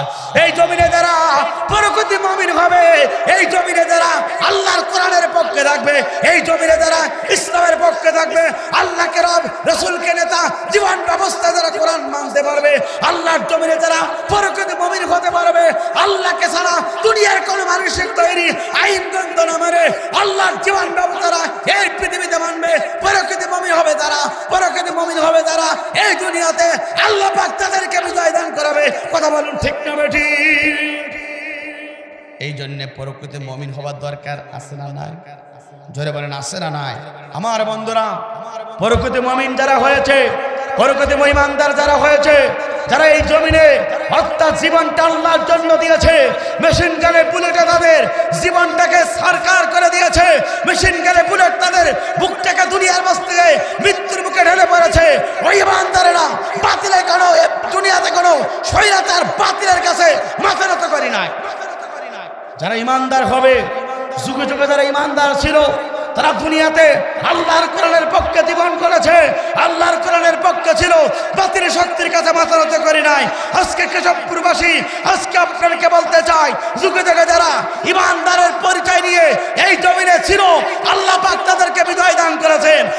আমি যদি এই সমাজে আল্লাহর কোরআনের পক্ষে থাকতে পারি, রাসূলের পক্ষে থাকতে পারি, প্রকৃত মুমিন হতে পারি, আপনাকে আমাকে এই সমাজে আল্লাহ পাক বিজয় দান করাবে। এই জন্য মুমিন হওয়ার দরকার আছে না নাই? যদি বলেন মুমিন হওয়ার দরকার আছে না নাই? বিশ্বনবী হাদিসের ভিতরে বলেছে, এমন একটা জামানা আসবে, এমন একটা সময় আসবে, হাতের ভিতরে আগুন রাখা কঠিন হয়ে যাবে, হাতের ভিতরে আগুন রাখা সহজ হয়ে যাবে। কিন্তু ওই সময় ঈমানদারেরা তাদের ঈমানটা রাখার জন্য বড় কষ্ট হয়ে যাবে। ওই সময় সকালবেলা ঈমানদার থাকবে, সন্ধ্যাবেলা কাফের হবে, সন্ধ্যাবেলা কাফেরে থাকবে, সকালবেলা ঈমানদার হবে। আমার বন্ধুরা, এই জন্য বর্তমানে ঈমান বাঁচিয়ে প্রকৃত মুমিন হিসাবে আল্লাহর প্রিয় গোলাম হওয়ার দরকার আছে না নাই? জোরে বলেন আছে না নাই? আমার বন্ধুরা, তাহলে লক্ষ্য করুন, ঈমানদার আপনাকে হতে হবে। ঈমানদার যদি আপনি হতে পারেন, অবশ্যই আল্লাহ পাক আপনাকে ভালোবাসবে, মৃত্যুর পরে আপনাকে অবশ্যই জান্নাতে প্রবেশ করাবে। আমার বন্ধুরা, দ্বিতীয় নম্বর হলো গুণ হলো, যারা এই দুনিয়াতে আল্লাহর জীবন ব্যবস্থা যারা মানতে পারবে, এই জীবন মুস্তাবেক দ্বারা জীবন করতে পারবে, আল্লাহ পাক তাদেরকে পর্যন্ত ভালোবাসবে এবং মৃত্যুর পরে তাদের জন্য জান্নাতে ফেরদাউসে মেহমান করানো হবে। একবার জোরে জোরে বলুন আল্লাহু আকবার। আপনার আমার এই পৃথিবীতে ইসলামকে জীবন ব্যবস্থা মানার দরকার আছে না নাই? আল্লাহ পাক সেটাও কোরআনুল কারীমের ভিতরে ঘোষণা করলেন, ইন্নাদ-দীনা ইনদাল্লাহিল ইসলাম। আল্লাহ তাআলার কাছে একমাত্র শুধুমাত্র কেবলমাত্র পূর্ণাঙ্গ জীবন ব্যবস্থা নামাজ ইসলাম। আমার বন্ধুরা, ইসলামে যা কমপ্লিট কোড অফ লাইফ, এই ইসলামকে আপনাকে মানতে হবে। এই ইসলাম মানতে গেলে যদি আপনার কষ্ট হয়, দুনিয়ার সব কিছু উৎখাত করে এই ইসলামের পক্ষে আপনাকে টিকে থাকতে হবে। কথা বলুন ঠিক না বেঠিক? মালিক ইয়াউমিদ্দিন, প্রতিপাল দিবসের মালিককে, জোরে বলেন তিনি কে? প্রতিপাল দিবসের মালিক আল্লাহ। আমার বন্ধু লক্ষ্য করুন, আপনার আমার নবী বিশ্বনবী আখিরি জামানার নবী এই জীবন ব্যবস্থা সমাজে কায়েম করার জন্য এসেছিলেন। মানব রচিত যে জীবন ব্যবস্থা আছে, সমস্ত জীবন ব্যবস্থাকে ডাস্টবিনে ফেলাই দিয়া আল্লাহর জমিনে আল্লাহর দ্বীন প্রতিষ্ঠার জন্য আপনার আমার নবী পর্যন্ত এই পৃথিবীতে এসেছিলেন। কথা বলুন ঠিক না বেঠিক? আমার বন্ধুরা, আপনার আমার নবীর মর্যাদা কেমন একটু লক্ষ্য করুন। সেই নবী এই পৃথিবীতে এই দিন প্রতিষ্ঠার জন্য এসেছিলেন, যে নবীর গায়ে পর্যন্ত মশা মাছি পর্যন্ত বসতে আল্লাহ পাক হারাম করেছিলেন, যে নবীর গায়ে পর্যন্ত সব কিছুতে কাটতে আল্লাহ পাক হারাম করে দিয়েছিলেন। আমার বন্ধুরা, যে নবী হেঁটে গেলে আকাশের চন্দ্রগুলো অত্যা মেঘমালা মতন করে ছায়া দিত, যে নবী একবার হা বললে হারার হয়ে যেত, না বললে না হয়ে যেত, যে নবীর হাতের ইশারায় পর্যন্ত চন্দ্রগুলো দ্বিখণ্ডিত করেছিল। আপনার আবার নবী বিশ্ব নবী আখিরি জামানার নবী, তিনি যখন এই দুনিয়াতে এই দিনের যাওয়ার দিনের এই দিন ব্যবস্থার কথা বললেন, আবু জেহেল বা সাইবারা সেই দিন গ্রহণ করলো না, বরঞ্চ বিশ্বনবীকে জুলুম নির্যাতন করে পৃথিবীর মাঝ থেকে বিদায় করার জন্য ষড়যন্ত্র লিপ্ত হয়েছিল। কথা বলুন ঠিক না বেঠিক? তারপর আপনার আমার নবী এই পৃথিবীতে এই দিন প্রতিষ্ঠার জন্য আন্দোলন করেছেন। এই কাজ করা ফরজ, এটা আমার কথাটা মহাগ্রন্থ করে কাল কোরআনুল কারীমের কথা। একবার জোরে জোরে বলুন আল্লাহু আকবার। আল্লাহ পাক বলেন কোরআনুল কারীমের ভিতরে, আল্লাহ পাক বলেন, হুয়াল্লাযী আরসালা রাসূলাহু বিল হুদা ওয়া দীনিল হক লিইয়ুযহিরাহু আলাদ-দীনি কুল্লিহি ওয়া লাহু কারিহাল মুশরিকুন। তিনি তো সেই সত্তা যিনি তার রাসূলকে সত্য দিন সহকারে এই পৃথিবীতে প্রেরণ করেছিলেন। হে নবী, তোমার দায়িত্ব এবং কর্তব্য বলো আল্লাহর জমিনে আল্লাহর দিন প্রতিষ্ঠার জন্য তোমার দাওয়াতি কাজ করা। হে নবী, শুনে রাখো, এই দিনের দাওয়াত যখন তুমি দেবে, সমাজে যারা ইসলাম বিরোধী আছে, কোরআন বিরোধী আছে, মুশরিক যারা আছে, হে নবী তোমার বিরোধিতা করবে, তারা সন্তুষ্ট হবে না, তোমার প্রতি অসন্তুষ্ট হবে দিনের দাওয়াত দেবার কারণে। তারপরে নবী তুমি শুনে রাখো, তোমার কোনো যায় আসে না, এই সমাজে আল্লাহর জমিনে আল্লাহর দিনের কথা, আল্লাহর দিনের দাওয়াত তোমাকে দিতেই হবে। একবার জোরে জোরে বলুন আল্লাহু আকবার। আপনারা মানবী বিশ্বনবী আখিরি জামানার নবী এই দুনিয়াতে আল্লাহর জীবন ব্যবস্থার প্রতিষ্ঠার জন্য ছিলেন, দাওয়াতি কাজ করেছিলেন, মুশরিকরা অসন্তুষ্ট হয়েছিল। আপনারা আমার নবীর উম্মত হিসাবে, আপনি সেই নবীর উম্মত হিসাবে, আল্লাহর বান্দা হিসাবে এই দুনিয়াতে রাসূল দিয়ে কাজ করেছেন। মৃত্যুর পরে যে রাসূলের সুপারিশ ছাড়া আপনি জান্নাতে যেতে পারবো না, সেই রাসূলের সেই দিশানো কাজ, সেই জীবন ব্যবস্থার কাজ এই দুনিয়াতে আপনার আমার করার দরকার আছে না নাই? জোরে বলেন আছে না নাই? কিন্তু আমরা তো বলি বিসমিল্লাহ বলা মিল্লাতে রাসূলুল্লাহ, মৃত্যুর পরে আল্লাহর নামে বিশ্বনবীর দলে সকলকে ঢুকে দেওয়া হয়।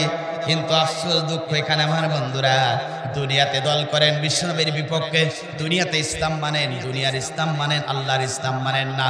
আর মৃত্যুর পরে বলবেন আল্লাহ রসুল, আল্লাহ তোমার নামে রসুলের দলে আপনাকে ঢোকানো দেওয়া হলো, এই দুনিয়াতে একা বাঁকা পথে আপনি চলেছেন, মৃত্যুর পরে আপনার আমার নবী আপনাকে আমাকে পরিচয় দেবে না, চিনবেন না। কথা বলুন ঠিক না বেঠি? এই জন্য আমার বন্ধুরা এই সমাজে আল্লাহর ইসলাম প্রতিষ্ঠার আন্দোলন করা দরকার আছে না নাই? জোরে বলেন আছে না নাই? এই পৃথিবীতে শান্তি যদি আনতে চান, আল্লাহর ইসলাম ছাড়া শান্তি আসবে? 53টা বছর ধরে এদেশের মুসলমানেরা কত খালা আসলো, কত খালু আসলো, কত চাষ আসলো, কত আপা আসলো, কত সব চলে গেল, 1 ইঞ্চি শান্তি মুসলমানের আপনার আমার জন্য দিতে পারে নাই।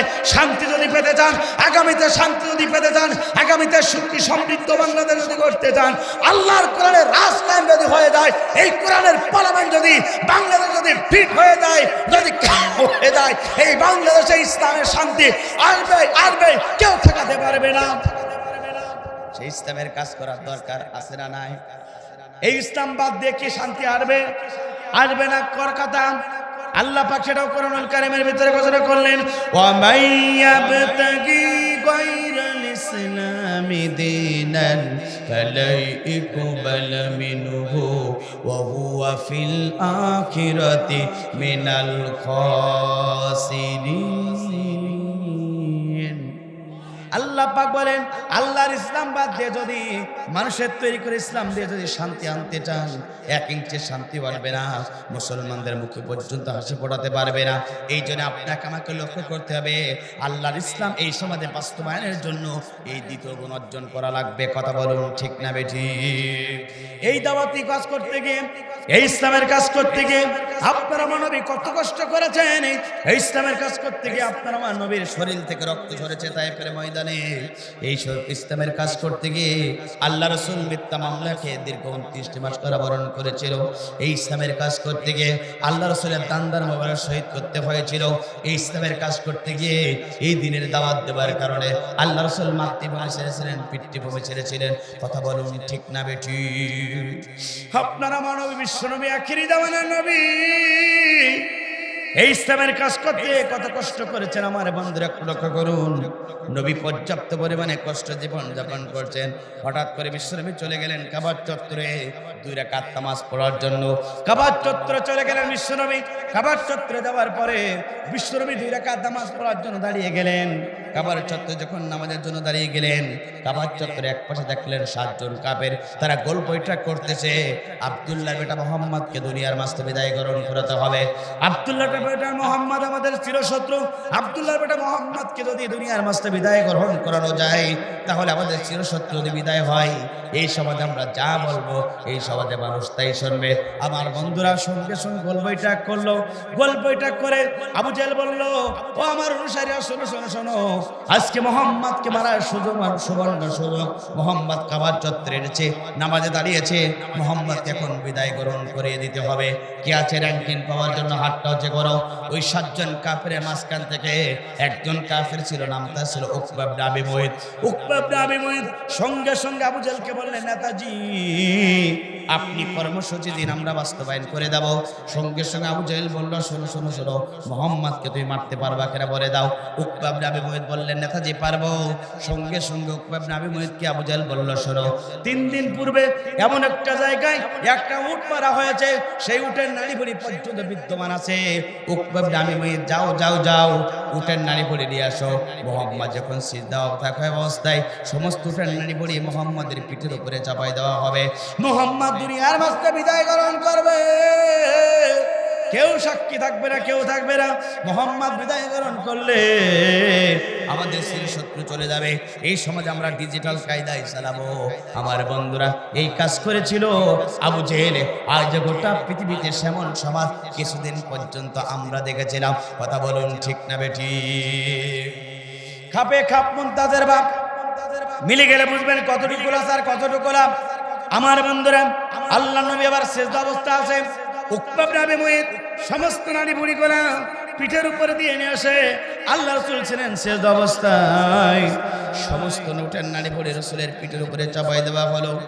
আপনার আমার নবী, বিশ্ব নবী, আখিরি জামানার নবী, কিয়ামতের ময়দান কঠিন মুসিবতের দিন, যেদিন সূর্যগুলো মাথার উপরে চলে আসবে, জমিনগুলো তামা হয়ে যাবে, গুনাহগার ব্যক্তির জিহ্বাগুলো যখন নাবিস্তক জ্বলে যাবে, যেদিন কাঁদতে কাঁদতে চোখের পানি ফুরিয়ে যাবে, চক্ষু দিয়ে যেদিন রক্ত প্রবাহিত হবে, যেদিন সন্তান পিতার পরিচয় দেবে না, পিতাও সন্তানের পরিচয় দেবে না, যেদিন স্বামী তার স্ত্রী পরিচয় দেবে না, স্ত্রী স্বামীর পরিচয় দেবে না, যেদিন কেউ কারোর জন্য পরিচয় দিতে চাইবে না, ওই বিভীষিকা অবস্থায় আপনার আমার নবী, বিশ্ব নবী, আখিরি জামানার নবী হাউজে কাউসারের পানির পেয়ালা নিয়ে আপনার আমার জন্য অপেক্ষমান থাকবে।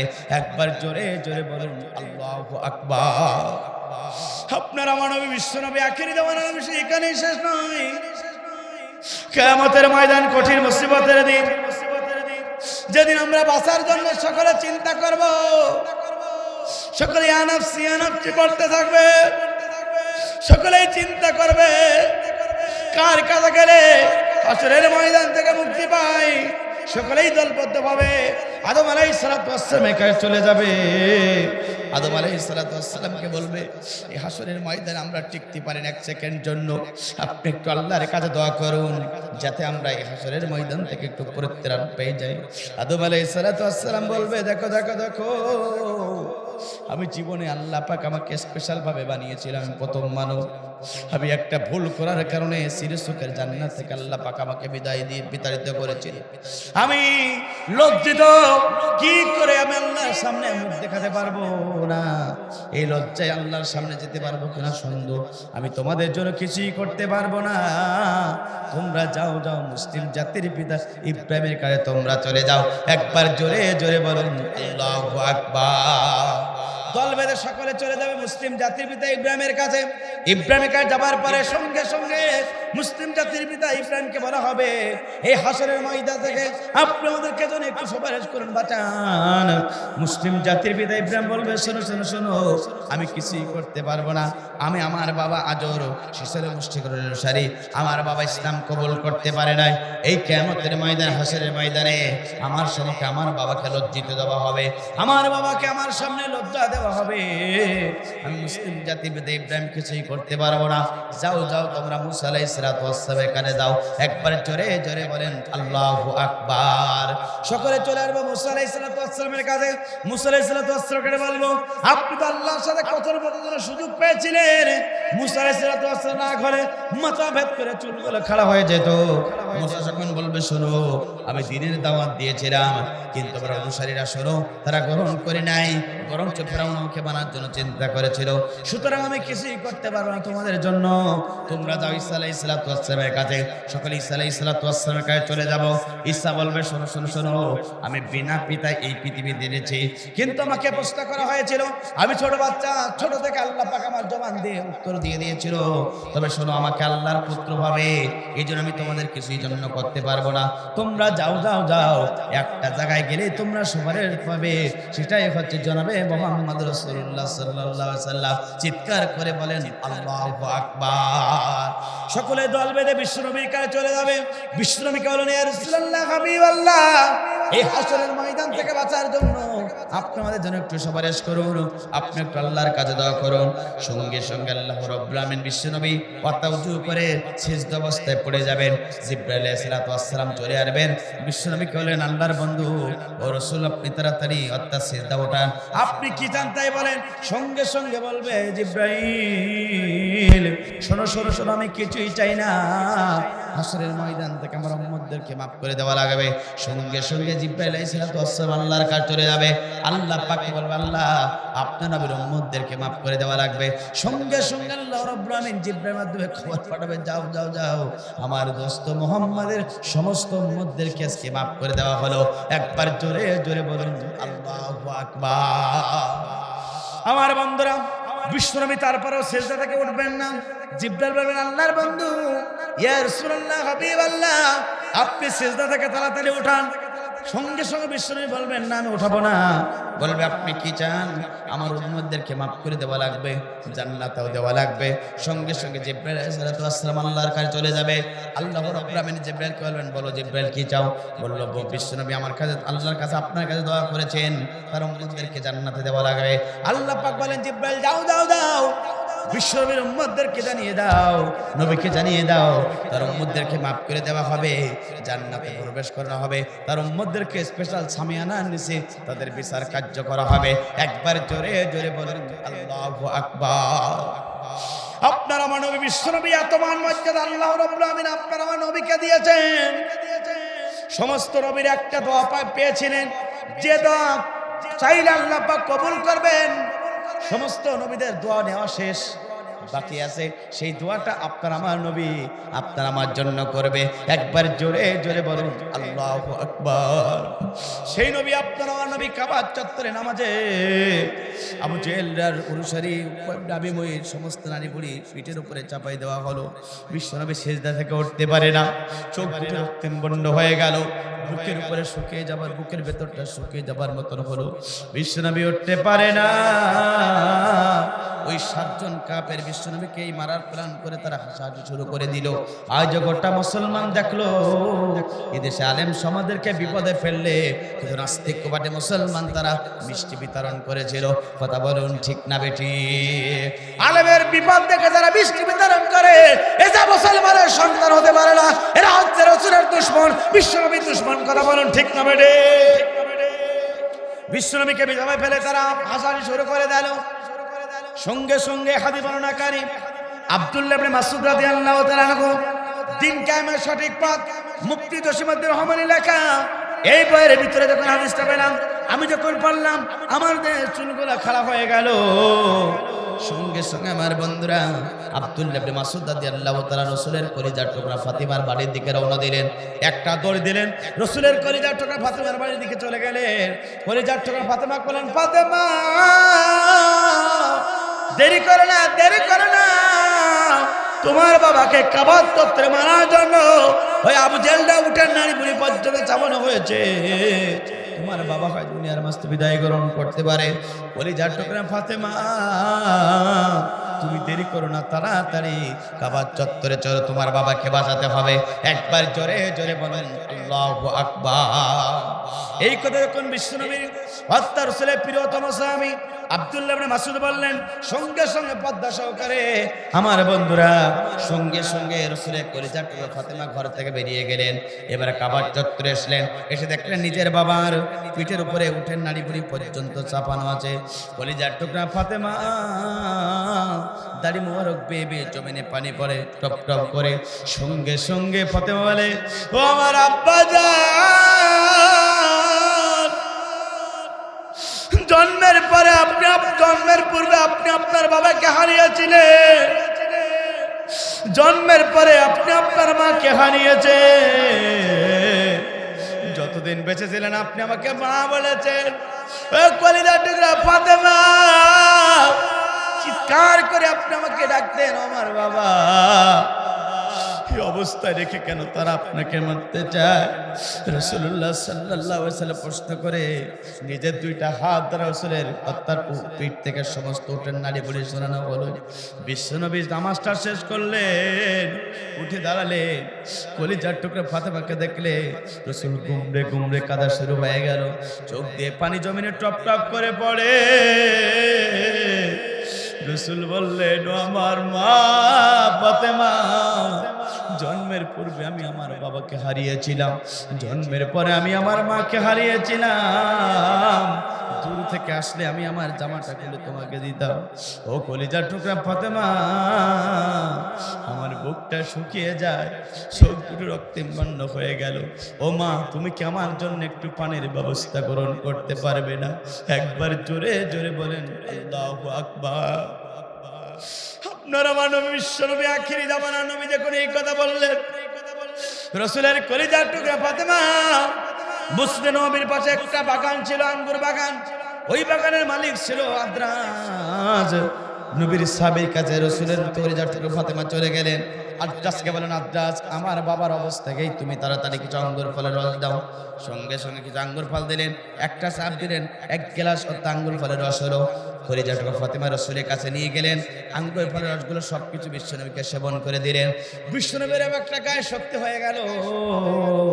ফাতেমা জিজ্ঞাসা করলেন, ও আমার বাবা জান, কয়েকটা প্রশ্ন করতে চাই, কেন আবু জেহলরা আপনাকে দুনিয়ার মাঝ থেকে মারতে চায়, আপনার জবান থেকে জানতে চাই। সঙ্গে সঙ্গে আমার বন্ধুরা, সঙ্গে সঙ্গে বিশ্বনবী বলল, কলিজার টুকরা ফাতেমা শোনো, কেন তারা আমরাকে মারতে চায়? ফাতেমা বললেন, আব্বা জান, আপনি কি তাদের কোনো সম্পদ নিয়েছেন? রাসূল বললেন, না, আমি তাদের সম্পদ গ্রহণ করি নাই। আপনি কি তাদের কোনো ঘর বাড়িতে জ্বালাইছেন? রাসূল বললেন, না মা, আমি তাদের ঘর বাড়ি জ্বালাই নাই। ও আমার আব্বা জান, তাহলে কেন তারা আপনাকে মারতে চায়, আনতে চায়? সঙ্গে সঙ্গে রাসূল কলিজার টুকরার মেয়ের সঙ্গে বলে, ও ফাতেমা, তাহলে শোনো, তারা কেন আমাকে মারতে চায়? আমার একটাই অপরাধ, লা ইলাহা ইল্লাল্লাহু মুহাম্মাদুর রাসূলুল্লাহ। চিৎকার করে বলেন সাল্লাল্লাহু আলাইহি ওয়াসাল্লাম। ও কলিজার টুকরা ফাতেমা, ইনিল হুকমু ইল্লা লিল্লাহ, সৃষ্টি যার, আইন চলবে তার। এই কালেমার দাওয়াত দেওয়ার কারণে ওই আবু জেহলরা আমাকে মারতে চায়। কথা বলুন ঠিক না বেটি? বিশ্বনবীর কলিজার টুকরা ফাতেমা এবার বিশ্বনবীকে এবার সঙ্গে সঙ্গে বললেন, বাবা তাহলে বাড়ির দিক চলো। এবার বিশ্বনবী দুহাত তুলে এবার আল্লাহর কাছে দোয়া করলেন, আল্লাহ, এই কাবা চত্বরে যারা আমাকে মারার জন্য উটের নাড়ি বুড়ি চাপানো হলো পিঠের উপরে, যারা আমাকে দুনিয়ার মাঝ থেকে বিদায় গ্রহণ করার জন্য ষড়যন্ত্র লিপ্ত হলো, আমি দোয়া করছি, আল্লাহ, আমি রাসূল যেন বেঁচে থাকতে থাকতে এই কাফের কোন দুনিয়ার মাঝ থেকে বিদায় গ্রহণ করে। একবার জোরে জোরে বলেন আল্লাহু আকবার। আমার বন্ধুরা, দুনিয়ার সমস্ত দোয়া ব্যর্থ হতে পারে, নবীর দোয়া কি ব্যর্থ হবে? জোরে বলেন হবে না? না, সমস্ত দোয়া ব্যর্থ হবে, নবীর দোয়া ব্যর্থ হবে না। 100% আসমানে কবুল হয়ে গেল। সমস্ত কাফের কর্ণ করে ভিতরে এই শব্দ চলে গেল, 7 জন কাফের তারা টেনশনে পড়ে গেল। আমার বন্ধুরা, বদরের প্রান্তরে যুদ্ধ হলো। ওই যুদ্ধের ময়দানে ছোট ছোট দুটো বাচ্চা মজ এবং মাঝের কাছে বদরের প্রান্তরে ওই 7 জন কাফের দুনিয়ার মাঝে ধ্বংস হয়ে জাহান্নামী হয়ে গেল। একবার জোরে জোরে বলেন আল্লাহু আকবার। বিশ্বনবীকে কষ্ট দিয়েছিল, বিশ্বনবী দ্বীনের দাওয়াত দিয়েছিল, আবু জাহল উৎপাসাইবা সহ্য করতে পারে নাই। এই জন্য আমার বন্ধুরা বিশ্বনবী দোয়া করেছিল, আবু জাহল উৎপাসাইবারা বদরের প্রান্তে তারা ধ্বংস হয়েছিল। আর আপনার লাগে, দুঃখ লাগে, অন্যায়ভাবে 13টি বছর ধরে মিথ্যা মামলা দিয়ে কোরআনের পাখি, এই জাতির শ্রেষ্ঠ সন্তান, শ্রেষ্ঠ মুফাসসির, কোরআনের পাখি আল্লামা সাইয়েদে যারা 13টি বছর ধরে মিথ্যা মামলা দিয়ে বান্ধবপরে জীবন যাপন করিয়ে ইনজেকশনের মাধ্যমে পিল ঢুকিয়ে কোরআনের পাখি আল্লামা সাইদিকে যারা বিচার করে বিদায় করেছিল, অন্যায়ভাবে হত্যা করেছিল, কোরআনের পাখি আল্লামা সাইদি বলেছিল, আল্লাহ, আমি তোমার কাছে দোয়া করলাম, এই জালিমরা যদি অন্যায়ভাবে আমাকে যদি মৃত্যুর কালে ধরে দেয়, আল্লাহ, আমি দোয়া করলাম জালিমরা যেন ধ্বংস হয়ে যায়। 20 দিনের ভিতরে ওই জালিমরা দুনিয়ার মাঝ থেকে, আসমান থেকে নয়, দুনিয়ার মাঝ থেকে ধ্বংস হলো, দেশ ছেড়ে পালাতে বাধ্য হলো। কথা বলুন ঠিক না বেঠিক? কোরআনের পাখি আল্লামা সাঈদী দোয়া করেছিল, এই দোয়া আসমানে কবুল হয়েছিল। ওই জালিমরা ধ্বংস হলো, এই ক্ষমতায় তারা টিকে থাকতে পারলো না। কথা বলুন ঠিক না বেঠিক? আলেমরা পালায় না, জালিমরা পালায়। কথা বলুন ঠিক না বেঠিক? কারণ জীবন দেওয়ার মালিক আল্লাহ। কুলিন্না সলাতি ওয়া নুসুকি ওয়া মাহইয়ায়া ওয়া মামাতি লিল্লাহি রাব্বিল আলামিন। আমার নামাজ, আমার জীবন, আমার কুরবানি এক আল্লাহ তাআলার জন্য। বাতিল শক্তির কাছে কোন ইমানদার মাথা বিক্রি করতে পারে না। বাতিল শক্তির কাছে কোন আলেম এক সেকেন্ডের জন্য দান ভিক্ষা করতে চাইতেও পারে না। এই জন্য কোরআনের পাখি আল্লামা সাঈদী দোয়া করেছিল, 100% দোয়া কবুল হলো। জালিমরা এক বছরের ভিতরে তারা পালাতে বাধ্য হলো। কথা বলুন ঠিক না বেঠিক? আল্লামা সাঈদী তুমি মরনি, শহীদ হয়েছো তুমি এটাই জানি, শহীদ হয়েছো তুমি এটাই জানি। কারাগারে কাটালে 13টি বছর, বাতিল কেঁপেছে তোমায় দেখে থর থর। কথা বলুন ঠিক না মানে? কারাগারে কাটালে 13টি বছর, বাতিল কেঁপেছে তোমায় দেখে থর থর। তুমি যে ছিলে মোদের নয়ন মনি, তুমি যে ছিলে মোদের নয়ন মনি, শহীদ হয়েছো তুমি এটাই জানি। আল্লামা সাঈদী তুমি মরনি, শহীদ হয়েছো তুমি এটাই জানি। দেখো মাঝে যতদিন ছিল তব প্রাণ, বলেছিলে তুমি সেই প্রভুর কালাম। কথা বলুন ঠিক না বাড়ি? দেখো মাঝে যতদিন ছিল তব প্রাণ, বলেছিলে তুমি সেই প্রভুর কালাম। তাই তো তোমায় ভাবি প্রতিদিনই, তাই তো তোমায় ভাবি প্রতিদিনই, শহীদ হয়েছো তুমি এটাই জানি। আল্লামা সাঈদী তুমি মরনি, শহীদ হয়েছো তুমি এটাই জানি। দেখা তো হবে না আর এই জীবনে, দেখা হবে জান্নাতের ফুল বাগানে। কথা বলুন ঠিক না বাড়ি? দেখা তো হবে না আর এই জীবনে, দেখা হবে জান্নাতের ফুল বাগানে। এই আশা কবুল করো আল্লাহ তুমি, এই আশা কবুল করো আল্লাহ তুমি, শহীদ হয়েছো তুমি এটাই জানি। কথা বলুন ঠিক না বেঠি? সুতরাং জাতির শ্রেষ্ঠ সন্তান কোরআনের পাখি আল্লামা সাঈদীকে যারা বিস্ফোরক করে বাংলার জমিন থেকে আপনারা সম্পদকে যারা কেড়ে নিয়েছে, অলিতে নামবে বাংলার জমিনে কোরআনের পাখি আল্লামা সাঈদীর হত্যাকারীদের বিচার হোক। চান কারা কারা? দুয়া তারা আল্লাহকে দেখিয়ে দেন তারা তারা। লিল্লাহে তাকবীর, লিল্লাহে তাকবীর। আল কোরআনের আলো, দুনিয়ার মুসলিম। আমার বন্ধুরা, জাতির শ্রেষ্ঠ সন্তান কোরআনের পাখি আল্লামা সাঈদীকে যারা অন্যায় ভাবে পরিকল্পিত ভাবে আজকে দাদাকে খুশি করার জন্য জাতির শ্রেষ্ঠ সন্তান কোরআনের পাখি আল্লামা সাঈদীকে যারা হত্যা করেছে বাংলার জমিনে, আগামীতে তাদেরকে যারা হত্যা করেছে ওই অবৈধ ট্রাইব্যুনালের মাধ্যমে তাদেরকে পর্যন্ত বাংলার জমিনে বিচার হবে। নাস্তিকের বাচ্চা ঠেকাতে পারবে না। কথা বলুন ঠিক না বেঠি? যদি 50 বছর পরে যদি আলেমদেরকে ফাঁসির কাস্টে ঝোলাতে পারে, ইনশাল্লাহ শাহজালালের জমিন, শাহ মাকদুমের জমিন, কোরআনের জমিন, সাঈদীর জমিন, এই জমিনে নাস্তিকবাদীদের অবশ্যই শাস্তি হবে হবে, হত্যাকারীর বিচার হবে হবে, কেউ ঠেকাতে পারবে না। কথা বলুন ঠিক না বেঠি? আমার বন্ধুরা, এই জন্য আমরা ইসলামের জন্য, কোরআন ইসলামের জন্য আমরা ইসলামের পক্ষে থাকা দরকার আছে না নাই? যারা বলেন আছে না নাই? আপনার আমার নবী, বিশ্ব নবী, আখিরি জামানার নবী, এই কালেমার দাওয়াত দেওয়ার কারণে জুলুম নির্যাতনের শিকার হয়েছে। বাতিল শক্তির কাছে এক সেকেন্ডের জন্য মাথা নত করি না। বিশ্ব নবী রক্ত দিয়েছে, জীবন দিয়েছে, তারপরও তিনি মাথা নত করি নাই। আমার বন্ধুরা, এই জমিনে আপনাকে আমাকে 2 নম্বর কোয়ালিটি, এই জমিনে ইসলামের পক্ষে, কোরআনের পক্ষে, আল্লাহর দ্বীনের পক্ষে যদি আমি থাকতে পারি, আল্লাহ পাক আপনাকে ভালোবাসবে, মৃত্যুর পরে জান্নাত দেবেন। তিনি কে? জোরে বলেন তিনি কে? আমার বন্ধুরা, এই ইসলামের কাজ করেছেন নবী, ইসলামের কাজ করেছে রাসূলের প্রিয় সাহাবীগণ। সামান্য একটু কথা বলতে চাই আমার বন্ধুরা, 5 শ্রেণীর ব্যক্তির তো আল্লাহ পাক কবুল করবে না, সে কথাটাও বলবো এরপরে। আবার বন্ধুরা একটু লক্ষ্য করুন, নবীর প্রিয় সাহাবীগণ পর্যন্ত এই দিনের দাওয়াত দিয়েছেন, ইসলামের কাজ করেছেন। রাসূলের একজন প্রিয় সাহাবী ছিল, নাম তার ছিল আমার বন্ধুরা আমর ইবনুল জমু রাদিয়াল্লাহু তাআলা আনহু। জমু রাদিয়াল্লাহু তাআলা আনহু প্রাথমিক যুগে তিনি ইসলাম কবুল করতে পারে নাই, মক্কার সম্ভ্রান্ত পরিবারের সন্তান ছিল তিনি। আমার বন্ধুরা, তার 2টা পা নষ্ট ছিল, 2টা পা প্যারালাইসিসের রোগী ছিল। আমার বন্ধুরা, আমার ইবনুল জমু, তার 3টা সন্তান দিনের দাওয়াত রাসূলের কাছ থেকে আসলেন, 3টা সন্তান ইসলাম কবুল করে মুসলমান হয়ে গেলেন।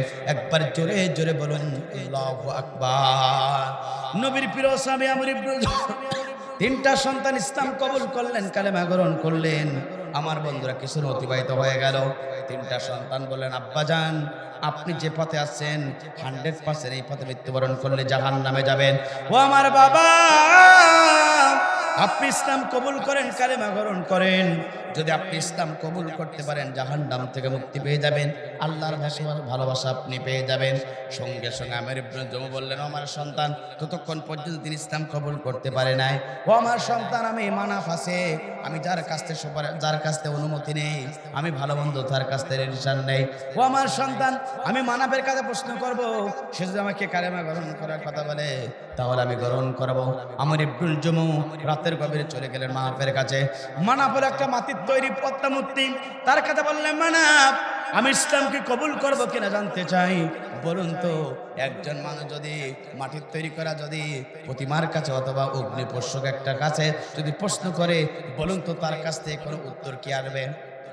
আসলো না। আমার বন্ধুরা, সকাল হয়ে গেল। আমর ইবনুল জুমার 3টা সন্তান বললেন, আব্বা আপনি ইসলাম কবুল করেন, কালেমা গ্রহণ করেন। মানাফ তো কিছুই বলতে পারবে না। সঙ্গে সঙ্গে আমর ইবনুল জুমা বললেন, ঠিক আছে বাবা, আমি আমার জীবনের সিদ্ধান্ত নিলাম, দেরি করো না, দেরি করো না, তোমরা আমাকে নিয়ে নবীর কাছে তোমরা নিয়ে চলে যাও। একবার জোরে জোরে বলে আল্লাহু আকবার। আমর ইবনুল জুমা রাদিয়াল্লাহু তাআলা আনহুকে নিয়ে ইসলাম কবুল করার আগের মুহূর্তে 3টা সন্তান চলে গেলেন রাসূলের কাছে, 3টা সন্তানকে নিয়ে চলে গেলেন আমার বন্ধুর নবীর কাছে। রাসূলুল্লাহ সাল্লাল্লাহু আলাইহি সাল্লামকে 3টা সন্তান বলেন, ইয়া রাসূলুল্লাহ, আমার বাবা ইসলাম কবুল করতে পারে না, আমার বাবা ইসলাম কবুল করানোর জন্য আপনার দরবারে নিয়ে আসলাম, আপনি দেরি করাবেন না, আপনি আমার বাবাকে ইসলাম কবুল করান। সঙ্গে সঙ্গে রাসূলুল্লাহ তার ডান হাতটা এগিয়ে দিলেন এবং আমর ইবনুল জুমার হাতটা ধরে কালেমা পড়ে শাহাদাত পড়ে তাকে ইসলামের আত্মা মুসলমান বানালেন। একবার জোরে জোরে বলুন আল্লাহু আকবার। আমর ইবনুল জুমা ইসলাম কবুল করলেন, কালেমা গ্রহণ করলেন। কিছুদিন অতিবাহিত হয়ে গেল, উহুদ যুদ্ধের দামামা বেজে গেল। রাসূলুল্লাহ সাল্লাল্লাহু আলাইহি ওয়াসাল্লাম সমস্ত সাহাবায়ে কেরামদেরকে লক্ষ্য করে বললেন, ও আমার সাহাবায়ে কেরামরা, জিহাদের ময়দানে তোমাদেরকে নাম লেখাতে হবে, কে কে আছে নামটা লিখিয়ে দাও।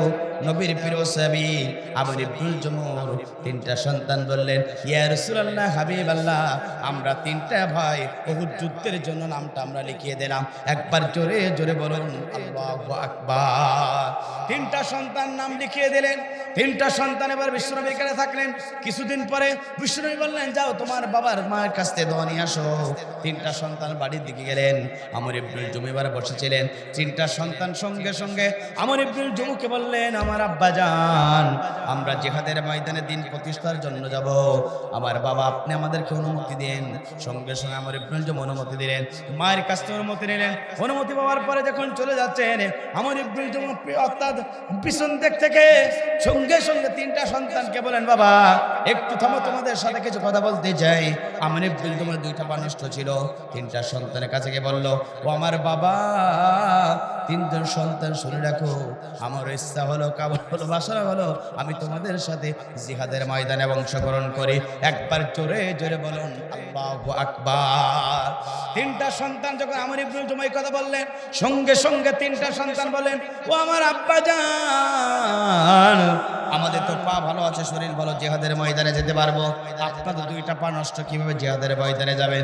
সঙ্গে সঙ্গে আমি ইবনুল জুমু বললেন, ও আমার সন্তান, তোমরা শুনে রাখো, আমরা তিনটা মেয়ে, তোমার পা, তোমাদের পা আছে, আমার পা নাই। যে পা আছে এই পা নিয়ে নবীর পাশে থাকতে চাই। কাফেররা যখন নবীকে অ্যাটাক করবে, আমি নবীর প্রিয় সাহাবী আমর ইবনুল জুমু রাসূলের পাশে থাকতে চাই। একবার জোরে জোরে বলুন আল্লাহু আকবার। সঙ্গে সঙ্গে আমার বন্ধুরা, তিনটা সন্তান অনুমতি দিলেন না, তিনটা সন্তান বিশ্বনবীর কাছে চলে গেলেন।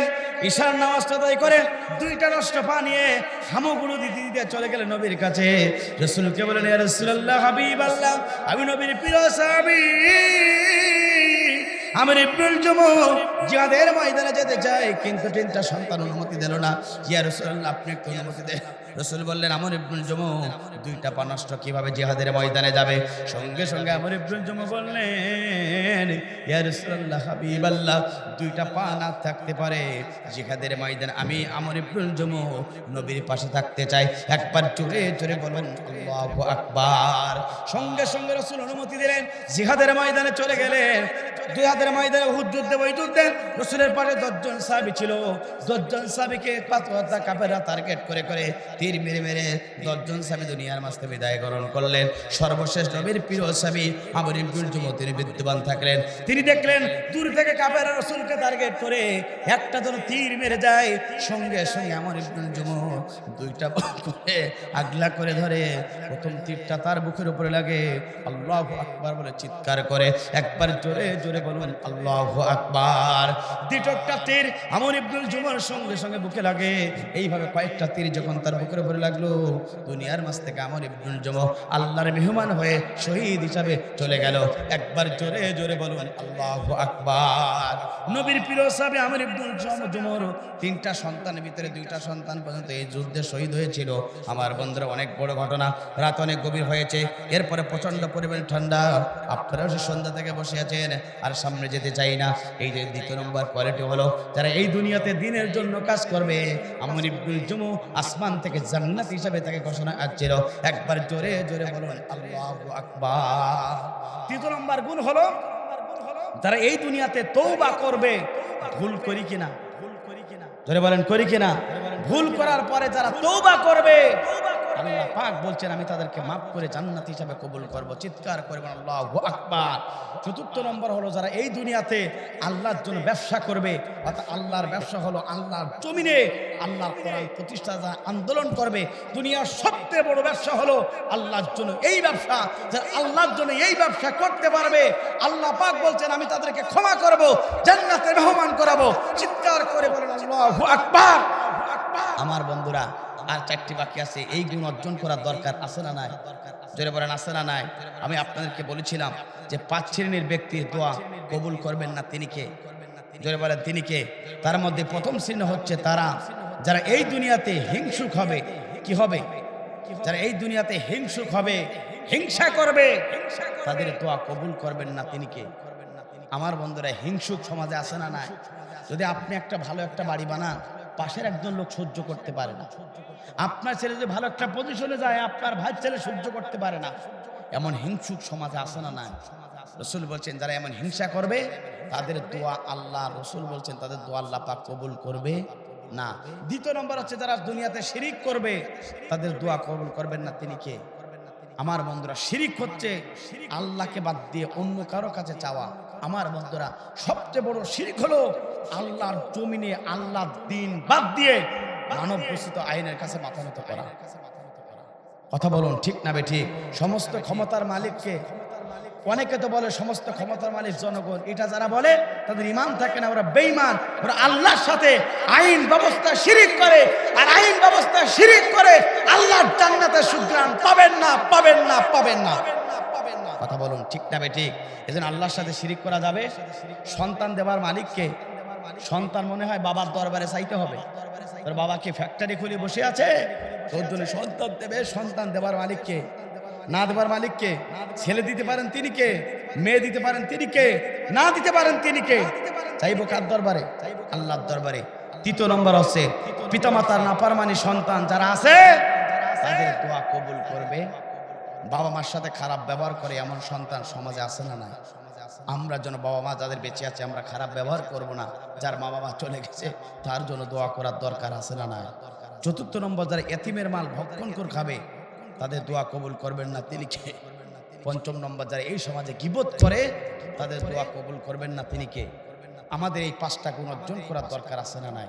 আমরা যেন শিরিক করব না, এতিমের মাল খাবো না, পিতামাতা নাফরমানী সন্তান হবো না, এরপরে আমরা হিংসুক হব না, আমরা এই সমাজে গীবতকারী হব না। আমাদেরকে এই 5টা কাজ থেকে যেন আমরা ফিরে আসতে পারি সেই তৌফিক দান করুক। চিৎকার করে বলেন আল্লাহুম্মা আমিন। পৃথিবীতে আর কেহ নেই তোমার মতো গো মা, যত সুখ ভালোবাসা তোমায় ঘিরে, তুমি তোমার তুলনা, তুমি তোমার তুলনা। ও মা, ও মা, ও মা, মা গো, পৃথিবীতে আর কেহ নেই তোমার মতো গো মা, যত সুখ ভালোবাসা তোমায় ঘিরে, তুমি তোমার তুলনা, তুমি তোমার তুলনা।